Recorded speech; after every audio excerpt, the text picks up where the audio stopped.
7 आज के लेक्चर का आगाज करते हैं। आज लेक्चर नंबर 14 और आज हम चैप्टर 2, कल हमने कंसेप्ट्स कंप्लीट कर लिए थे। आज उनके क्वेश्चंस, लर्निंग ऑब्जेक्टिव के एंड पे जो क्वेश्चंस थे वो हम डिस्कस करेंगे और प्लस एमसीक्यूज डिस्कस करेंगे। लेकिन उससे पहले प्रीवियस लेक्चर में से कोई क्वेश्चन पूछना चाहते हो, कोई चीज़ समझ में ना आई हो, पूछ लीजिए जी। कंपनी लिमिटेड बाय गारंटी और अनलिमिटेड कंपनी के लिए रिक्वायर्ड है, क्या रिक्वायर्ड है? भला आर्टिकल सबमिट करवाने हैं। तो फिर ये टेबल सी में और डी में भी उनके आर्टिकल्स हैं। ये क्या है? ये इसलिए है कि वो आसानी से डाउनलोड करके सबमिट करवा सके। ठीक है, कंपनी लिमिटेड बाय शेयर्स के लिए तो डाउनलोड करके सबमिट कराना भी रिक्वायर्ड नहीं है। ठीक है, तो लेकिन कंपनी लिमिटेड बाय गारंटी और अनलिमिटेड कंपनी के आर्टिकल्स और मेमोरेंडम का फॉर्मेट देने के लिए, ठीक है, टेबल किस टेबल में था? टेबल बी, टेबल सी और टेबल डी में। इनका मकसद ही यही है क्या कि ये इनके लिए आसानी हो, ये आसानी से डाउनलोड करें और उनको एज इट इज चाहे सबमिट करवा दे, लेकिन सबमिट करवाना लाजमी है। और कोई क्वेश्चन? जी मेरे स्टेटस, यहाँ status and effect of memorandum and articles. हाँ जी, इसमें बताया, वन बाय वन डिस्कस करते जाते। सबसे पहले क्या कहता है? कह रहे memorandum and articles bind the company and members as if they have signed by member. सबसे पहले कहता है जब मेमोरेंडम और आर्टिकल जब रजिस्टर हो जाते हैं ना, तो ये एक तरह से एग्रीमेंट हो जाता है, कॉन्ट्रैक्ट हो जाता है सारे मेंबर्स का एक दूसरे के साथ और कंपनी के साथ, क्या कि इस मेमोरेंडम और आर्टिकल्स के मुताबिक ही कंपनी को चलाया जाएगा। यानी जो तरीकाकार मेमोरेंडम और आर्टिकल्स में लिखा गया है उन्हीं तरीकाकार के मुताबिक कंपनी को चलाया जाएगा। अच्छा, इसमें आगे उसने लिखा हुआ है बाइंड होंगे company and members as if they have signed by members. As if, ऐसे जैसे, तो क्या उन्होंने एक्चुअली में साइन नहीं किया होता मेंबर्स ने? तो फिर as if they have signed by members लिखने की क्या जरूरत थी? कुछ मेंबर्स होते हैं जिन्होंने साइन किया होता है, जो बाद वाले मेंबर्स होते हैं उन्होंने साइन नहीं किया होता। आपको पता है मेमोरेंडम में आर्टिकल, मेमोरेंडम के अंदर सारी क्लासेस चेंज हो सकती हैं सिवाय एक क्लास के, सब्सक्रिप्शन, क्योंकि इसमें सब्सक्राइबर्स होते हैं और सब्सक्राइबर्स वही लोग होंगे जो ओरिजिनली फर्स्ट टाइम जिन्होंने मेमोरेंडम को सब्सक्राइब किया, साइन किया।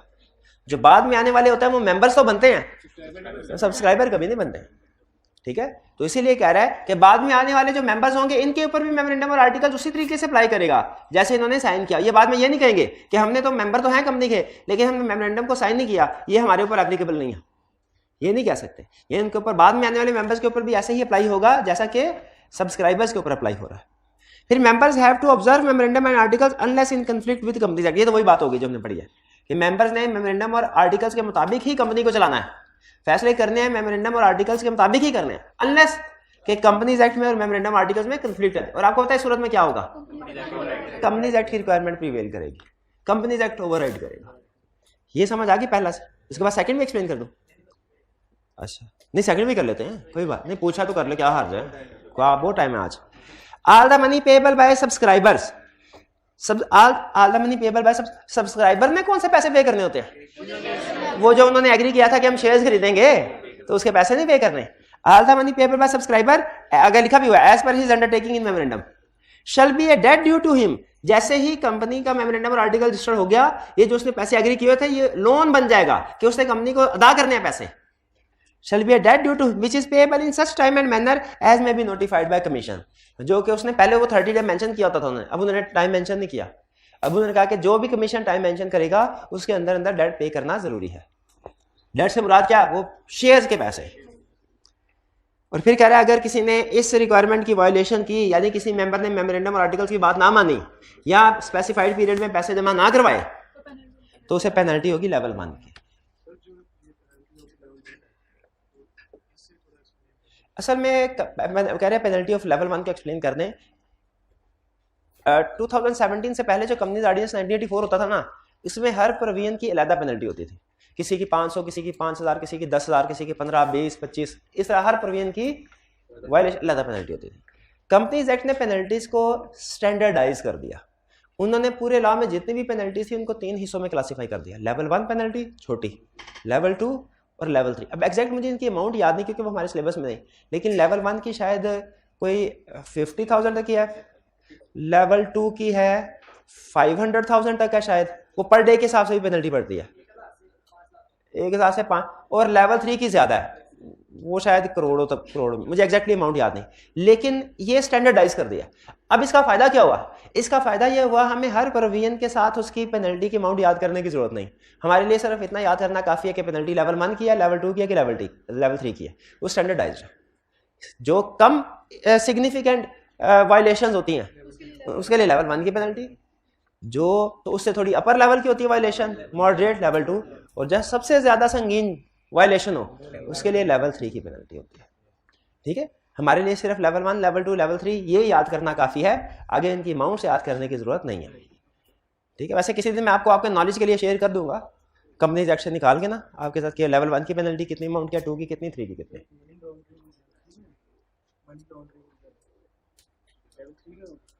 मनी लॉन्ड्रिंग वगैरह वो हमारे सिलेबस में नहीं है, वो तो क्या 4 के सिलेबस में है, और उनके ऊपर अलहदा वो मनी लॉन्ड्रिंग लॉ अलहदा, उसमें पेनल्टीज भी उसने अलहदा दी है, वो कंपनीज एक्ट वाली पेनल्टीज नहीं है उसको। जी, और कोई क्वेश्चन?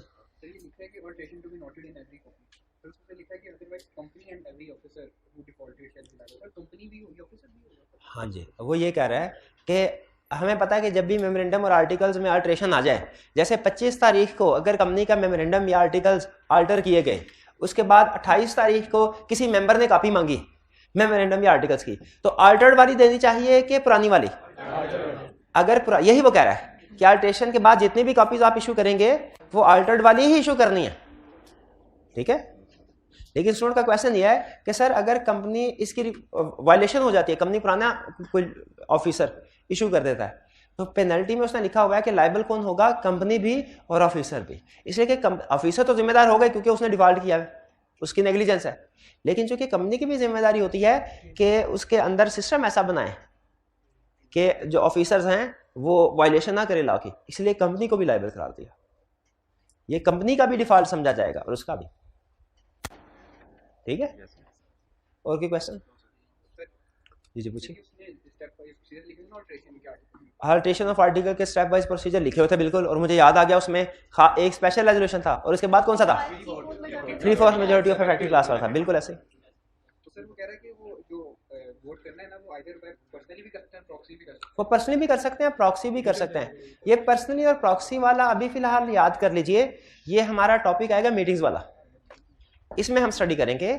कुछ टाइप ऑफ रेजोल्यूशंस ऐसी होती हैं, कुछ वोटिंग का टाइप्स ऑफ वोटिंग ऐसे होते हैं जिनमें सिर्फ जो लोग प्रेजेंट है वही वोट कास्ट करते हैं, और कुछ वोटिंग सिस्टम ऐसे होते हैं जिनमें जो लोग मीटिंग में मौजूद नहीं है वो भी किसी ना किसी तरीके से वोट कास्ट कर लेते हैं। वो किस किस तरीके से वोट कास्ट कर सकते हैं वो फिर मीटिंग वाले चैप्टर में पढ़ेंगे। ये मैं जानबूझ के ये अल्फाज नहीं पढ़ा रहा आपको, ये जो आता है कि जी वोट बाय इन पर्सन और प्रोक्सी और पोस्टल बैलेट, ठीक है, ये तरीकाकार है वोट कास्ट करने के।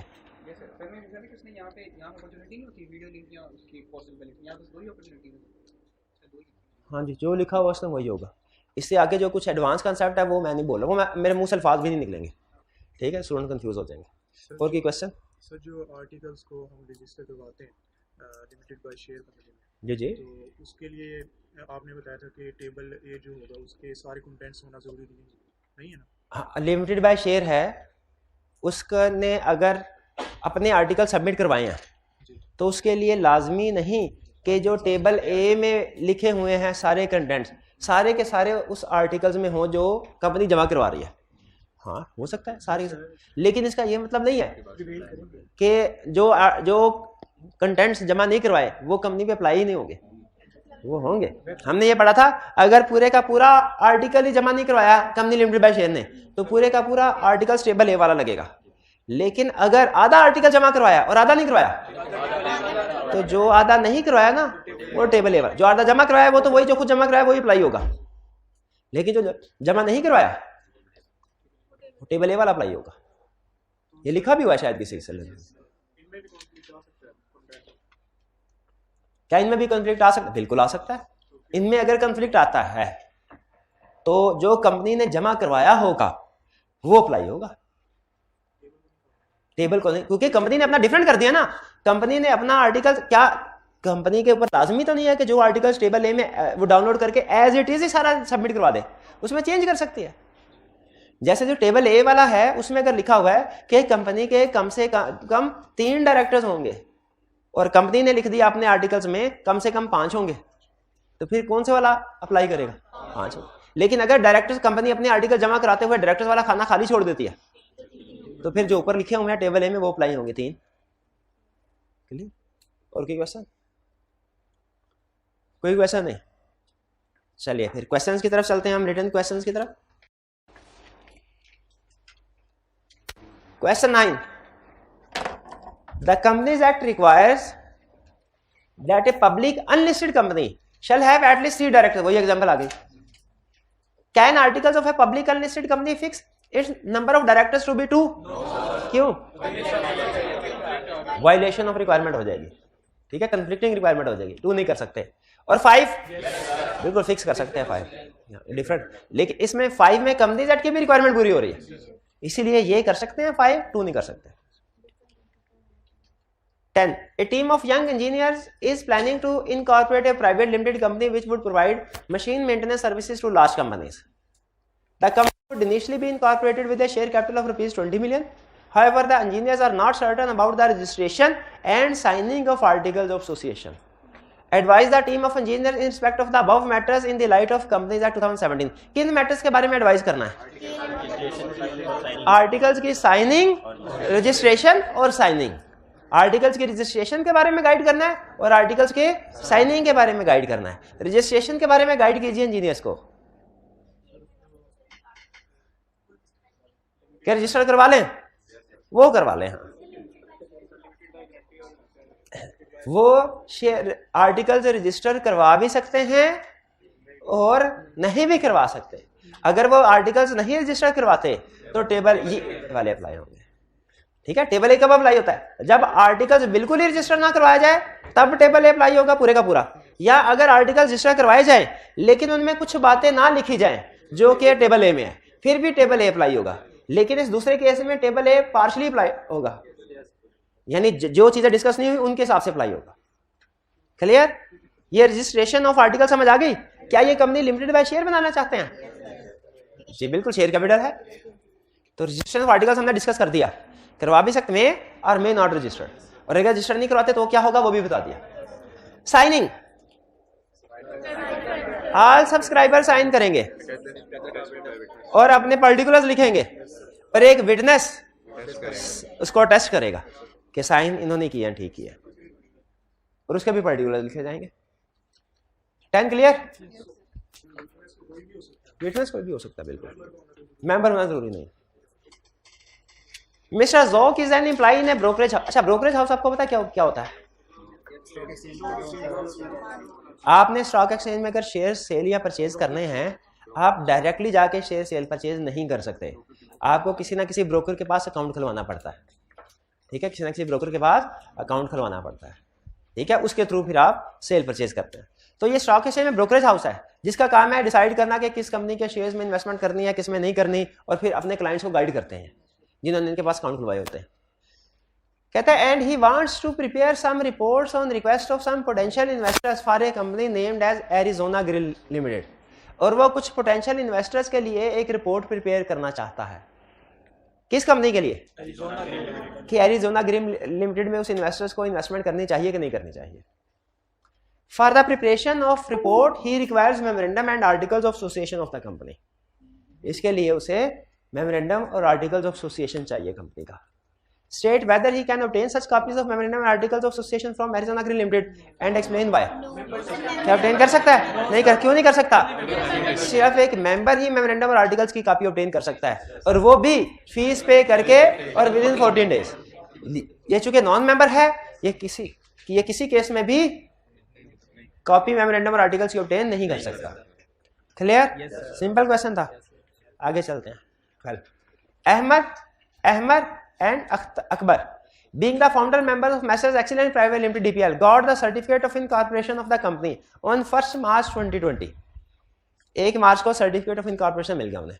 They have given the undertaking to subscribe 10,000 share each of ₹10 per share of the company। उन्होंने अंडरटेकिंग दी थी कि वो 10,000 शेयर्स ईच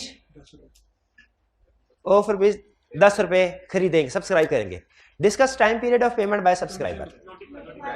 अब ये तो एक डेट ड्यू हो गया ना जो उन्होंने पे करना है, कितने अरसे में पे होना चाहिए? Within the period as specified by commission. ठीक है, जो कमीशन स्पेसिफाई करेगा। 12 क्लियर? चलिए, ये तो हमारे हो गए क्वेश्चंस। अब क्या करना है हमने? एमसीक्यू। शाबाश।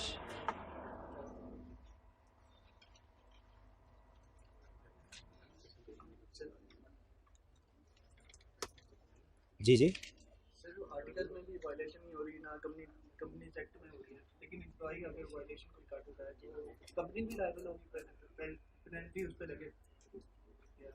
अगर लॉ की कोई भी रिक्वायरमेंट होती है तो याद रखें कंपनी तो लायबल होगी ही होगी। समटाइम्स जो एम्प्लॉयज होते हैं जो वो भी लायबल होते हैं, क्योंकि असल में जो वायलेशन हुई है कंपनी के बिहाफ पे हुई है ना। हमारा एक रूल होता है, एम्प्लॉय के किसी भी एक्ट के लिए एम्प्लॉयर लायबल है। एम्प्लॉय के किसी भी एक्ट के लिए एम्प्लॉयर लायबल होता है, चाहे उसका डायरेक्ट इन्वॉल्वमेंट हो या ना हो। तो ये तो हो सकता है बाज़ औक़ात कि कोई वायलेशन हुई है और एम्प्लॉय लायबल नहीं है, एम्प्लॉयर लायबल है। ठीक है, एम्प्लॉयर तो इन एनी केस लायबल होगा। अगर ज्यादा सीवियर केस है या नेग्लिजेंस का केस है तो फिर एम्प्लॉय भी लायबल होता है। एम्प्लॉय कभी लायबल होता है, कभी नहीं होता, लेकिन एम्प्लॉयर हमेशा लायबल होता है। इसीलिए आप देखते होंगे कि बाज़ औक़ात वो कसूर डायरेक्टर्स का होता है, ऑफिसर्स का होता है, लेकिन वो कह रहा था पेनल्टी कंपनी पे करेगी। जी स्टार्ट करते हैं। कह रहा है select the most appropriate answer from the options available for each of following multiple choice questions. Most appropriate का मतलब क्या है कि अगर ए भी ठीक, बी भी ठीक, सी भी ठीक और नीचे ऑल ऑफ द अबव है तो all of the above most है। हालांकि ए और बी भी ठीक है, सी भी ठीक है, लेकिन मोस्ट अप्रोप्रिएट ऑप्शन कौन सी है? All of the above. Start करते हैं। पहला, under the Companies Act 2017 in which documents would you find the principal line of business class? Statutory declaration, articles of association, memorandum of association या prospectus? Memorandum of association, C. First का correct option क्या है? अच्छा, ये statutory declaration क्या होती है? एक मिनट, आप बताइए स्टैट्यूटरी डिक्लेरेशन क्या होती है?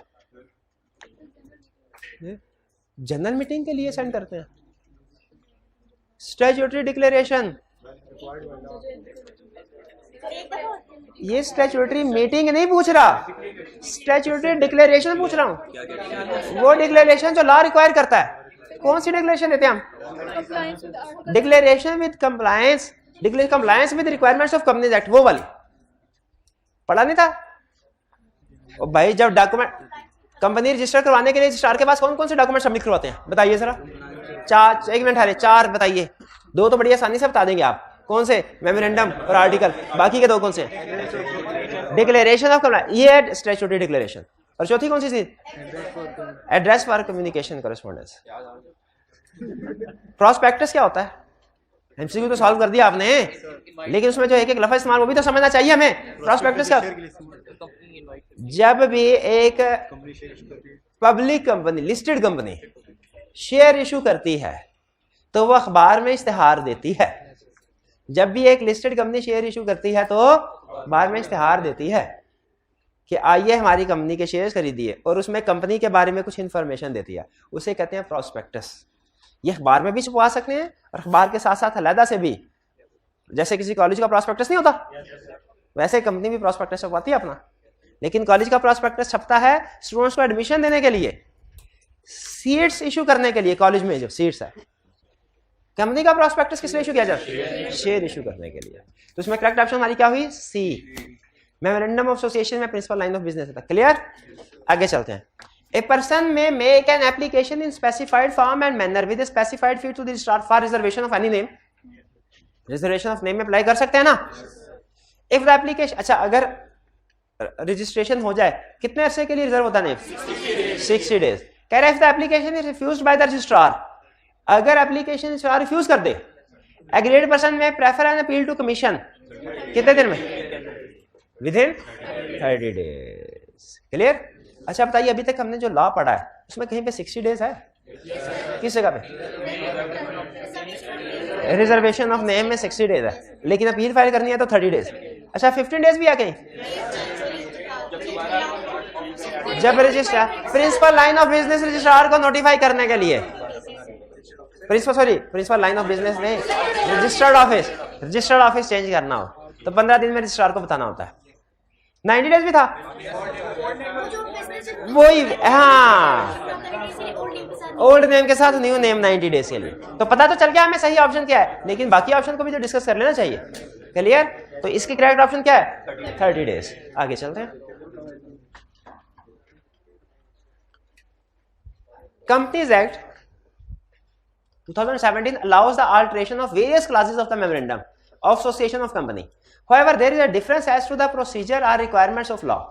Which clause can, भाई सही कह रहे हैं ना, नेम क्लास की अल्ट्रेशन किसी और तरीके से होगी, प्रिंसिपल लाइन ऑफ बिजनेस की क्लास किसी और तरीके से अल्ट्रेशन होगी, रजिस्टर्ड ऑफिस क्लास की अल्ट्रेशन किसी और तरीके से होगी। कह रहा है which of the following class can not be altered in the life time of company? Subscription class. ठीक है, नेम क्लास चेंज हो सकती है, लायबिलिटी क्लास चेंज हो सकती है, रजिस्टर्ड ऑफिस क्लास चेंज हो सकती है, सब्सक्रिप्शन क्लास चेंज हो सकती है, नेम क्लास चेंज हो सकती है। अच्छा, बड़े कॉन्फिडेंट होके कह, जैसे आपको पता हो नेम क्लास कैसे चेंज होती है। बताइए नेम क्लास कैसे ये तो एमसीक्यू में बहाने से अगर कंसेप्ट भी रिवाइज हो जाए तो क्या हर्ज है? पूरा चैप्टर खत्म करके हम यहाँ पे पहुंचे हैं ना, तो बताइए जरा नेम क्लास कैसे रिवाइज। सबसे पहले क्या करना है, नेम क्लास के दो तरीके तो बताएं, एक रेक्टिफिकेशन बाय रजिस्ट्रार और एक चेंज बाय कंपनी। आप रेक्टिफिकेशन बाय रजिस्ट्रार बता दीजिए, उसमें तो नेम रिजर्व करवाने की जरूरत नहीं है। बता बोल नहीं याद करके आए, क्यों नहीं याद करके आए? जी भाई आप बताइए। पहला दिन है आपका, आप अगर नाम नेम डिसेप्टिव या वो रिजेंबल हो तो रजिस्ट्रार नोटिफाई करेगा। नेम डिसेप्टिव या क्लोजली रिजेंबल करता है एग्जिस्टिंग कंपनी से तो रजिस्ट्रार नोटिफाई करेगा। अगर फिर भी वो चेंज ना करें 30 डेज के अंदर रजिस्ट्रार। ये बता क्या रहे हैं? मैंने ये तो नहीं पूछा कि वो कौन से नाम है जो प्रोहिबिटेड है या रिस्ट्रिक्टेड है। अच्छा अगर आप ये कह रहे हैं कि अगर रजिस्टर्ड हो जाए इस नाम से, ठीक है, अगर रजिस्टर्ड हो जाए तो फिर रजिस्ट्रार कहेगा कि नाम ठीक, तो कंपनी क्या करेगी?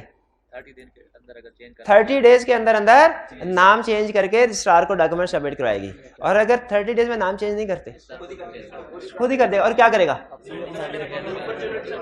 खुद ही एक किसी नाम से कंपनी को रजिस्टर करके सर्टिफिकेट ऑफ इनकॉर्पोरेशन इशू कर देगा। शाबाश। और अगर कंपनी ने खुद नाम चेंज करना हो, पहले नेम रिजर्व करवाया जाएगा, special resolution, Altered memorandum submit करवाए जाएंगे। अप्लाई कितने दिन अप्लाई करने के लिए कोई टाइम पीरियड है? अच्छा, और फिर न्यू सर्टिफिकेट ऑफ इनकॉर्पोरेशन हो जाएगा। और एक और भी चीज थी, नाम चेंज हुआ तो न्यू नेम के साथ जोड़ दें। हाँ जी बिल्कुल, ये तो हो गया नेम क्लास। अब रजिस्टर्ड ऑफिस क्लास भी तो है, उसने लिखा रजिस्टर्ड ऑफिस क्लास भी चेंज हो सकती है, ये कह रहा है एमसीक्यूज, हो सकती है ना? बताइए क्या प्रोसीजर है? 3 कंडीशन नहीं है, एक ही है। एक मिनट है, पहले इस पे तो आर्गुमेंट कर लो। 3 सिचुएशन नहीं है, एक ही है।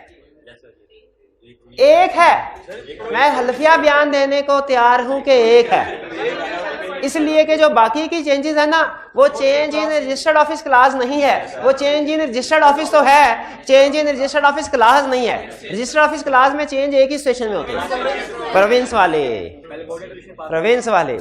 ठीक है, एमसीक्यू सॉल्व करके समझने से बड़ा आसान है। बताइए क्या प्रश्न? बोर्ड रेजोल्यूशन पास हुई, स्पेशल रेजोल्यूशन पास हुई, बागे गए किसके पास?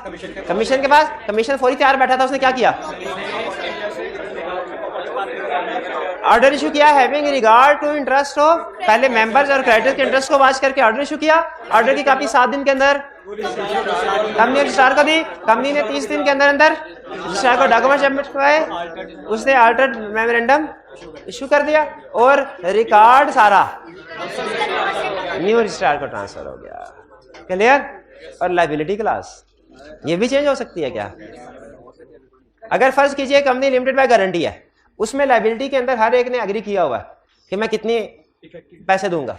किसी एक मेंबर की लायबिलिटी को इंक्रीज किया जा सकता है, उससे पूछ के स्पेशल रेजोल्यूशन पास करनी पड़ेगी, लेकिन उसे पूछ के। शाबाश। तो ये हमारे 3rd एमसीक्यू क्लियर हो गया। 4th पे चलें। नहीं, राइट्स के लिए तो पूरी की पूरी क्लास की मंजूरी लेनी पड़ेगी ना, लायबिलिटीज के केस में उसे इंडिविजुअल की अप्रूवल लेनी पड़ती है। हाँ नहीं, बोले बेसिकली सिर्फ राइट्स के लिए है, वो जो पहले कंसेप्ट पढ़ा था। उसमें राइट्स और लायबिलिटी सही कह रहे हैं, दोनों फास्ट लिखे हुए हैं। हाँ, वो डिपेंड करता है ना लायबिलिटी, अगर आप किसी एक इंडिविजुअल की चेंज कर रहे हो तो उससे एग्रीमेंट इन राइटिंग लेना पड़ेगा, और अगर कोई क्लास की लायबिलिटीज चेंज कर रहे हैं पूरी तो उस वक्त पूरी क्लास की, ठीक है। लेकिन नॉर्मली एग्जाम में जितने भी उसने क्वेश्चन दिए हैं, जब लायबिलिटी चेंज करवाता है तो लिमिटेड बाय गारंटी के एग्जांपल आता है कि एक बंदे की लायबिलिटी इंक्रीज हो रही है, बताइए क्या होगा, हम कहते हैं वो राइटिंग में देगा। और जब राइट्स वेरी करवाता है तो पूरे क्लास मेंशन करता है कि कंपनी की 2 क्लासेस थी, क्लास ए क्लास बी के राइट्स को वेरी किया जा रहा है। एक बंदे का राइट नहीं एक बंदे का right. Twice and Twice Limited resolved to shift its registered office from Gujranwala to Lahore, that is within the province of Punjab. For this purpose, TTL must obtain consent of creditor who are entitled to object and obtain prior approval of commission. ये तो उस वक्त करते हैं जब class change हो रही है। Be give notice of change to the commission within a period of 15 days after the change. नहीं, ये करते तो है लेकिन रजिस्ट्रार को, शाबाश, ये भी गलत। C. Obtain approval of the registrar prior to shifting of its registered office. नहीं, prior approval थोड़ी, उसको बाद में, prior approval का मतलब क्या होता है, पहले approval लेना, हम तो बाद में उसको नोटिस दे 15 दिन बाद। Give notice of change in situation of the registered office to the registrar within a period of 15 days after the date of change. तो ये D है, ठीक है। 4 का करेक्ट ऑप्शन क्या है, D। Next,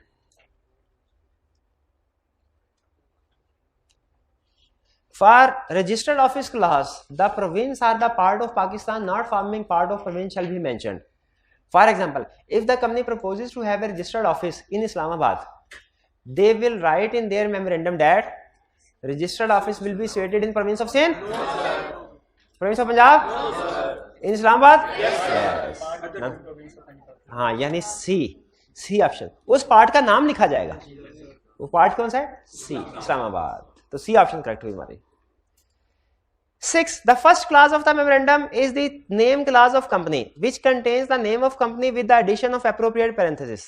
Choose the incorrect parenthesis. नाम के साथ कुछ वर्ड्स ऐड होते हैं ना, कंपनी, लिमिटेड वगैरह, लिमिटेड होता है बाजू का टाइप ऑफ कंपनी के लिहाज से। आपने बताना है इसमें से कौन सा गलत है। A, Abdullah private limited is a private company, Rahim guarantee limited is a guarantee limited company, दिलायस PLC is a public limited company. नहीं, अगर ये पब्लिक लिमिटेड सही, अगर ये सही होता तो फिर क्या लिखते बोला, द लॉयर्स लिमिटेड, सिर्फ ये अल्फाज लिखते, कोई ब्रैकेट ना आती। पीएलसी के लफ्ज से कुछ भी नहीं बनता पाकिस्तानी लॉ के मुताबिक, यूएसए के लॉ के मुताबिक शायद उसमें पीएलसी बनता हो। यूएसए में जो पब्लिक लिमिटेड कंपनीज होती हैं उनके नाम के साथ पीएलसी, पाकिस्तान में नहीं लिखते। पाकिस्तान में क्या लिखते हैं, सिर्फ लिमिटेड का word. Next 7.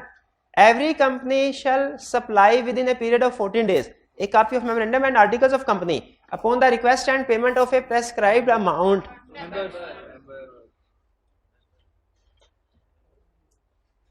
To its creditors, auditors, directors, members.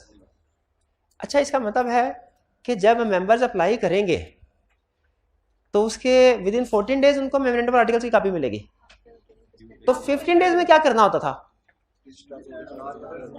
Registrar को जब ऑफिस चेंज करना होता था, रजिस्टर्ड ऑफिस, तो उसको 15 डेज में नोटिफाई करते हैं और 14 डेज में नहीं करते। 15 डेज है टाइम, 14 डेज नहीं है।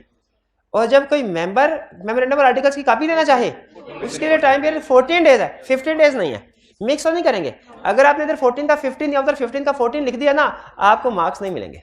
ये वाला नंबर कट, बाकी के क्वेश्चन के मार्क्स मिलेंगे, इसके नहीं मिलेंगे, ये ध्यान में रखिएगा। मार्क्स ठीक। 8. What type of resolution is required to change company's name? Special resolution या ऑर्डिनरी रेजोल्यूशन?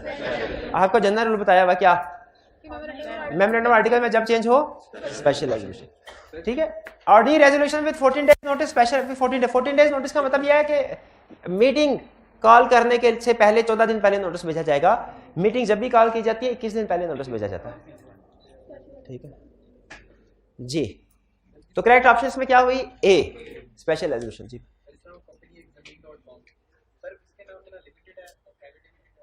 कंपनी है ज़मीन.com, नहीं वो वेबसाइट।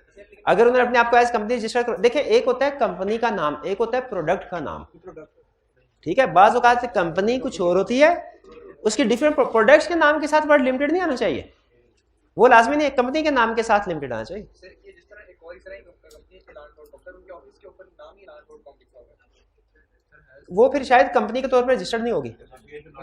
ठीक है, आप वेबसाइट पे जाके उसका स्टेटस देखिए। तो याद रखिए कंपनी के नाम के साथ वर्ड लिमिटेड आना चाहिए, जो डिफरेंट प्रोडक्ट्स होती हैं उनके साथ नहीं आना। पेप्सी की बोतल के ऊपर पेप्सी लिखा होता है, उसके साथ बड़ा करके जहां पे पेप्सी, उसके साथ लिमिटेड नहीं लिखा होता। ठीक है, लेकिन जहां पे वो नाम नीचे लिखा होता है उसके साथ वर्ड लिमिटेड आ रहा होता है। आगे चलते हैं। In relation to companies articles of association which of the following is incorrect. Which of the following is incorrect, इसका मतलब क्या है? जो गलत है वो ढूंढना है, जो सही है वो नहीं। कौन सा गलत है? The articles of association set down the internal regulation of company, सही है गलत? तो इसको नहीं ढूंढना। Promoters may or may not submit their own form of articles when submitting the forms necessary to form a company limited by share, सही है? तो हमने तो इनकरेक्ट को ढूंढना है, ये भी नहीं चॉइस हमारी। See, the articles of association form a contract between members and the company and the members among themselves, ये भी सही, इसको नहीं ढूंढना। The articles of association may be changed by ordinary resolution, ये गलत है। कैसे गलत है? आर्टिकल स्पेशल रेजोल्यूशन से चेंज हो सकते हैं। तो करेक्ट ऑप्शन हमारी क्या हुई? डी, यानी इनकरेक्ट स्टेटमेंट ही हमारी करेक्ट ऑप्शन है। कोई बात नहीं है, इनकरेक्ट कहा था, इनकरेक्ट ढूंढ दिया हमने, करेक्ट कहा था, करेक्ट ढूंढ दिए, इसमें क्या बात? कोई बात। 10, if a company changes its name then former name is required to be mentioned along with the new name for a period of 90 days from the date of issuance of the new certificate of incorporation। ये तो आपको याद होगा। 120 days बात पड़ी है? नहीं पढ़ी कि एक साल खत्म होने के 120 दिन के अंदर कंपनी ने मीटिंग कंडक्ट करवानी है, ये नहीं पढ़ा हुआ? ओके ठीक है, और एक साल की भी बात नहीं पढ़ी हुई। ओके, नन ऑफ द, तो करेक्ट ऑप्शन क्या है हमारी? ए 90। Clear?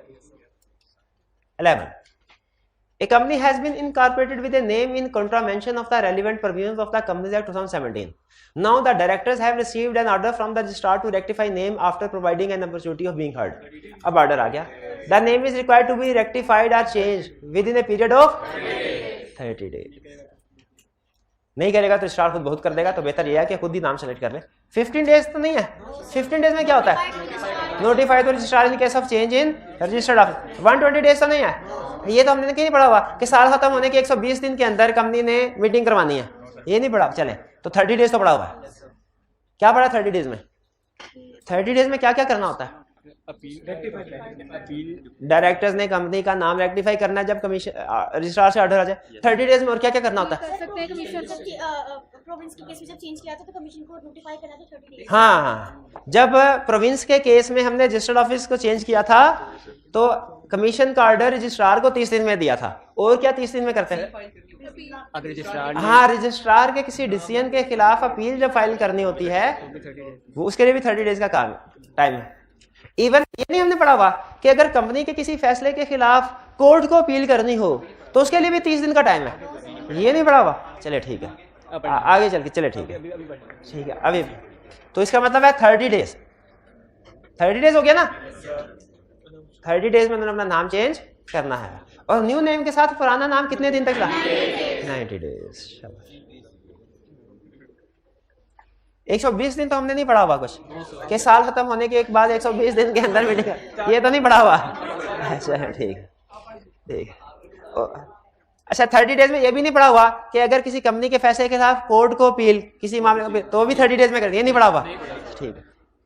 12, which of the following is not covered in table A of the first schedule? ये आपका मेमोरी टेस्ट है। डायरेक्टर्स के बारे में डिस्कशन थी, मैम वोटिंग प्रॉक्सी के बारे में, एनुअल रिटर्न के बारे में नहीं थी। अच्छा एनुअल रिटर्न के साथ लिख लें ये एनुअल रिपोर्ट नहीं है। एनुअल रिटर्न के साथ लिख लें ये एनुअल रिपोर्ट नहीं है। Annual return is not annual report. Annual return is not annual report. Annual return annual report नहीं है, और ना ही एनुअल रिटर्न सेल्स रिटर्न है। रिटर्न से वो काउंटिंग में जो एक्सपर्ट होते हैं उनके समझ में सेल्स रिटर्न आ जाती है, ये वो भी नहीं है। ये कोई सफा होगा, पता नहीं इसमें क्या लिखते होंगे। 13, a company is changing its registered office from Gulgasht Colony to Bukhari Colony within the city of Multan. Which of the following requirements are applicable? Same city में है, रजिस्ट्रार को नोटिफाई करना है, स्पेशल रेजोल्यूशन पास करनी है, commission से confirmation लेनी है, तो सिर्फ 1, तो 1 को ठीक कर दो। असल में ऑप्शन जो मैंने सेलेक्ट करनी है ये 1 2 3 नहीं है, वो ए बी सी है। तो इसमें कौन सी? ए 1 होने वाली, सिर्फ यही काम करना है, बाकी 2 की जरूरत नहीं। क्लियर? आगे चलते हैं। A company is changing its registered office from Lahore, Punjab. अब देखिए आपको बता रहा है क्योंकि उसको शायद शक हो कि आपको पता ना लाहौर कहाँ पे वाक़ है। लाहौर पंजाब प्रोविंस में, टू मुल्तान, ये भी पंजाब प्रोविंस में। कंपनी लाहौर से मुल्तान शिफ्ट होना चाहती है। Which of the following requirements are applicable?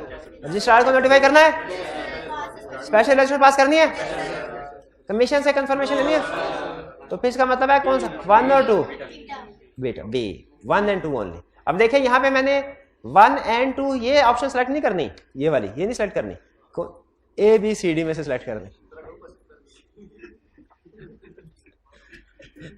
तो हमारी करेक्ट ऑप्शन क्या होगी? बी। आगे चले, नेक्स्ट। एक company is changing its registered office from Mardan Khyber. अच्छा ये जो नाम आ रहे हैं ना ये याद कर लें, हो सकता है एग्जाम में वो इन्हीं सिटीज के नाम दे दे लेकिन आगे ब्रैकेट में फिर प्रोविंस ना लिखे, तो बाकियों का तो नहीं पता ना, से कम से कम जो नाम आ गया हमें ये तो पता चल जाए कौन सा किस प्रोविंस में है। From Mardan to Quetta Balochistan, which of the following requirements are applicable?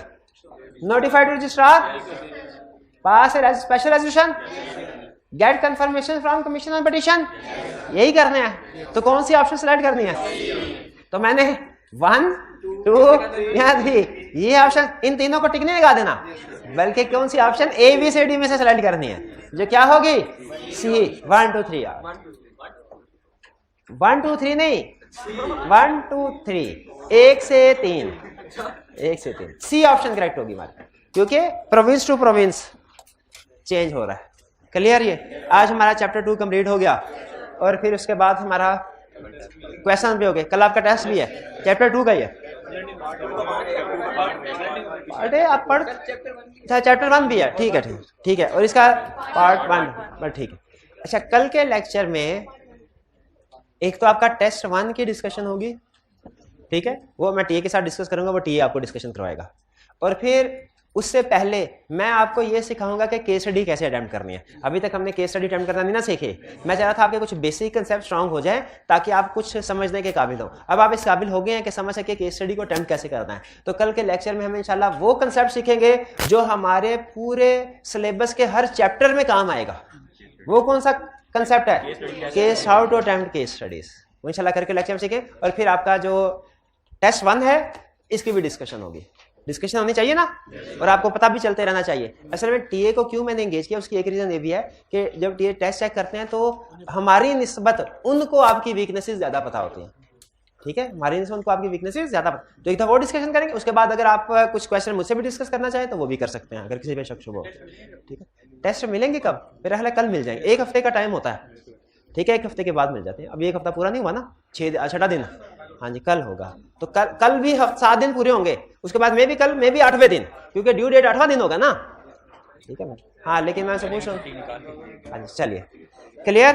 2 chapter हमारे, जी जी माइंड मैप कल के लेक्चर में इंशाल्लाह आपको मिल जाएगा, पूरे चैप्टर का मिल जाएगा। और बताएं चलिए, टेस्ट के बाद नहीं तो कोई बात नहीं, टेस्ट के बाद साथ साथ याद करते रहे ना, कोई मसला नहीं, पेपर से तो पहले मिल रहा है ना, ICAP के पेपर से पहले मिल रहा है ना, बस ठीक है।